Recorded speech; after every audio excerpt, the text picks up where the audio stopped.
Next आहे centripetal force झाला. Circular मोशनमध्ये दोन प्रकारचे फोर्सेस आहेत आपण असं म्हटलं, त्यातला एक हा झाला सेंट्रिपिटल फोर्स. नेक्स्ट आपण जाऊया. नेक्स्ट आहे सेंट्रीफ्युगल फोर्स. नेक्स्ट कोणता आहे? Centrifugal force. सिम्बॉल एफ आणि पायापाशी CF. ठीक आहे, सेंट्रीफ्युगल. ओके, हा फोर्स जो आपण मगाशी घेतला सेंट्रिपिटल फोर्स बरोबर त्याच्या उलटा आहे. डेफिनेशन बघा सेमच आहे, सगळी डेफिनेशन सेमच आहे, फक्त एक शब्द बदलतोय. तिकडे मगाशी होतं इनवर्ड, इथे आहे फक्त आउटवर्ड.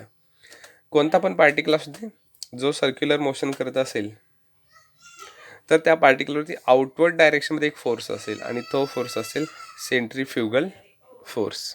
ठीक आहे, मगाशी जसे फॉर्म्युले आपण केले सेंट्रिपिटलसाठी, सेम तेच सगळे फॉर्म्युले सेंट्रीफ्युगलचे असणार आहेत. तेच फॉर्म्युले आहेत, सेमच आहेत. F is equal to mv omega, F is equal to mr omega square, F is equal to mv square upon r. फक्त डायरेक्शन ह्यांची काय असणार आहे? आउटवर्ड असणार आहे. बाकी सगळी कन्सेप्ट जी मगाशी झाली अगदी सेम तशीच आहे.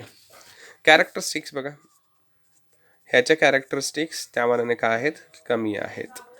बघा, पहिली कॅरेक्टरिस्टिक आहे सेंट्रिपिटल फोर्स इज सिडो फोर्स, म्हणजे हा आहे इमॅजिनरी फोर्स. ठीक आहे.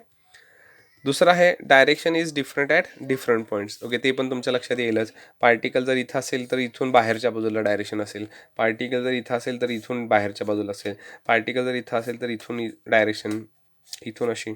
सो अशी आउटवर्ड डायरेक्शनमध्ये काय असेल त्याची. सो आपण बघतोय सेंट्रीफ्युगल फोर्स आणि डायग्रॅममध्ये आपला तयार झालेला आहे कोरोना तयार झालेला आहे. सो सध्या कोरोनाच्या ह्याच्यामध्ये सर्वांनी काळजी घ्या, घरीच राहा, कुठे बाहेर जाऊ नका. ओके, ठीक आहे. सो कॅरेक्टरिस्टिक्स तुमच्या लक्षात आलेले आहेत. एक्झाम्पल्स बघा, एक्झाम्पल्स पण खूप सोपे आहेत. पहिलं एक्झाम्पल, समजा एक कर्व रोड आहे. हेच एक्झाम्पल मागायचं आपण सेंट्रिपिटलसाठी पण घेतलेलं, पण हे थोडंसं वेगळं आहे. समजा बस आहे आणि बसमध्ये समजा तुम्ही बसलाय पॅसेंजर.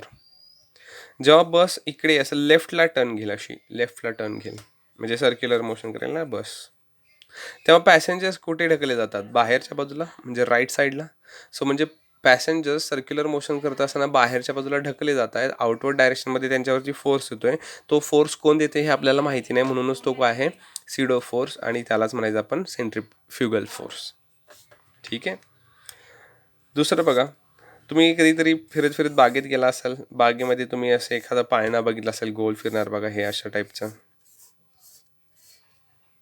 असा पाळणा बघितला असेल गोल फिरायचं. ह्याच्यावरती असं उभं राहायचं असतं आणि इकडे असं धरायचं असतं.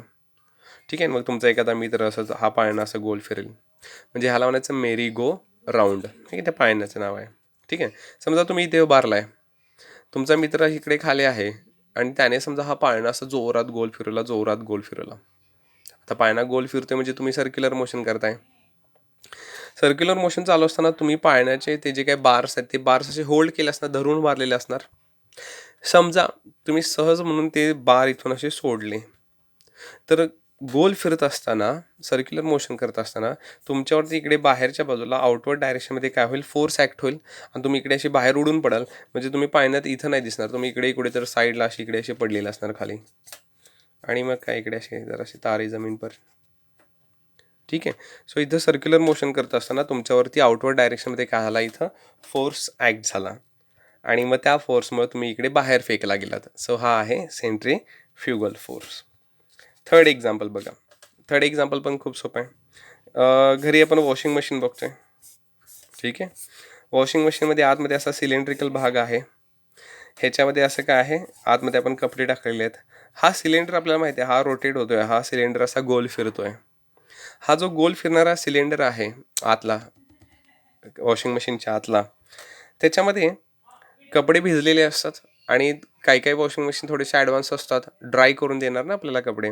सो ते ड्राय करण्यासाठी बघा ते सेंट्रीफ्युगल फोर्स वापरतात. म्हणजे असं की हा जो सिलेंडर भाग आहे त्या सिलेंडरिक भागाला अशा आतमध्ये छोटे छोटे पोर्स, छोटे छोटे होल्स असतात. जेव्हा सिलेंडर असं स्पीडनं गोल फिरेल, व्हायब्रेट होईल, गोल फिरत असताना कपडे जे सगळे आहेत ते असे भिंतीवरती ढकले जातील आतल्या सिलेंडरच्या. दाबले जातील, गोल फिरत असतं ना सिलेंडर, असं गोल फिरणार स्पीडने, मग कपडे असे भिंतीवरती दाबले जाणार, मग त्याच्यामध्ये त्या पोअर्समधून असं पाणी काय होईल बाहेर, आणि तिकडे आउटलेटमधून असं पाणी काय होईल बाहेर जाईल. ठीक आहे, इथं कोणता ॲक्ट होतोय सेंट्रीफ्युगल फोर्स. चौथं एक्झाम्पल बघा. चौथं एक्झाम्पल ते एक छोटंसं डिव्हाइस आहे, ज्याला नावच त्यांनी सेंट्रीफ्यूग असं दिलं आहे. बघा, असे 2 टेस्ट ट्यूब्स आहेत. ह्याच्यामध्ये काहीतरी लिक्विड भरलं आहे, ह्याच्यामध्ये काहीतरी लिक्विड भरलं आहे. ठीक आहे, आणि हे असं गोल फिरेल अशी काहीतरी ह्याची अरेंजमेंट केलेली असते. म्हणजे हा जो स्टँड आहे, हा स्टँड असं स्पीडनं गोल फिरेल अशी ह्याची अरेंजमेंट असते. समजा असं काहीतरी लिक्विड आहे की ज्या लिक्विडमधून आपल्याला काय करायचं आहे, मोठे पार्टिकल्स बाजूला करायचे आहेत.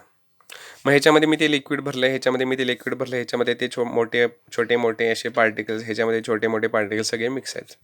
आपण काय करायचं, इथलं हँडेल असं गोल फिरवायला चालू करायचं. आपण जसं हे हँडेल गोल फिरवणार तसं हा स्टँड गोल फिरायला चालू आहे. हा स्टँड जसा गोल फिरायला चालू होईल तसं टेस्ट ट्यूब स्पीडनं गोल फिरायला चालू होतील. टेस्ट ट्यूब स्पीडनं गोल फिरत असताना अशा आडव्या होतील.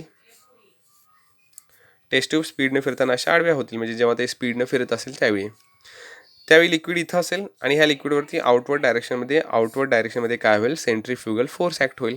त्याच्यामुळे काय होणार, मोठे पार्टिकल्स इकडे बॉटमला जमा होणार. आणि जेव्हा तुम्ही हे फिरवायचं मशीन थांबवाल, तेव्हा टेस्ट ट्यूब जेव्हा आपल्या ओरिजिनल पोझिशनला खाली जेव्हा परत येतील, तेव्हा इथे बॉटमला तुम्हाला काय दिसेल, पार्टिकल्स जमा झालेले आहेत. हेच आपण घरीसुद्धा करत असतोय. आपण घरी दह्यापासून ताक बनवतोय, ताक घुसळत असतोय. आपण रवीनं काय करतोय, असं ताक घुसळत असतोय. आपण ताक घुसळत असतोय म्हणजे आपण त्या ताकामधल्या पार्टिकलची काय करत असतोय, सर्क्युलर मोशन घडवत असतोय. आपलं असं भांडं, या भांड्यामध्ये आपली ती रवी, आणि इकडे असं ताक, ह्या पार्टिकल आपण गोल फिरवत असतोय. घुसळत असतोय म्हणजेच काय करत असतोय, गोल फिरवत असतोय. पार्टिकल्सवरती आपण आउटवर्ड डायरेक्शनमध्ये फोर्स ॲक्ट करतोय. मग हे सगळे पार्टिकल्स असे साईडला असे ढकलले जातात, आणि वरती येऊन इकडे असे जमा व्हायला चालू होतात. म्हणजेच लोणी जमा व्हायला चालू होते. म्हणजे ताक घुसळणं, त्या ताकापासून लोणी बाहेर काढणं, म्हणजेच आपण सेंट्रीफ्युगल फोर्स वापरत असतोय. सो नेक्स्ट टाइम जेव्हा तुम्ही कधी घरी मदत करत असाल, आईला ताक घुसळत असाल, तेव्हा आईबाबांना बोलवा, त्यांना दाखवा की बघा सेंट्रीफ्युगल फोर्स दाखवतो. ठीक आहे. सो हे आहे centrifugal force. So centrifugal force झालेला आहे, सेंट्रीपिटल फोर्स झालेला आहे, आणि युनिफॉर्म सर्क्युलर मोशन, आणि त्याच्यामध्ये असणारा टाईम पिरियड आणखी फ्रिक्वेन्सी. हे सगळे फॉर्म्युले बघून ठेवा. हे सगळे डेफिनेशन सगळे लिहून ठेवा. सगळे फॉर्म्युले खूप इम्पॉर्टंट आहेत. टाईम पिरियडच्या बाबतीत बघा, टाईम पिरियड कशामध्ये मोजणार, आपण सेकंडमध्ये मोजणार. फ्रिक्वेन्सी आपण कशामध्ये मोजणार, हर्ट्समध्ये मोजणार. ठीक आहे, SI युनिट काय असणार आहे, हर्ट्स. पण इथं आपण फ्रिक्वेन्सीची कन्सेप्ट अशी पण घेतली का बघा. फ्रिक्वेन्सी म्हणजे आपण म्हणतोय रिव्हॉल्युशन पर सेकंड. सो SI युनिट आणखी एक आहे फ्रिक्वेन्सीसाठी, रिव्हॉल्युशन पर सेकंड. त्याला आपण असं म्हणू शकतो का बघा, RPS. RPS म्हणजेच काय आहे, रिव्हॉल्युशन पर सेकंड. ठीक आहे, ह्या सगळ्या गोष्टी लक्षात ठेवा. थँक्यू.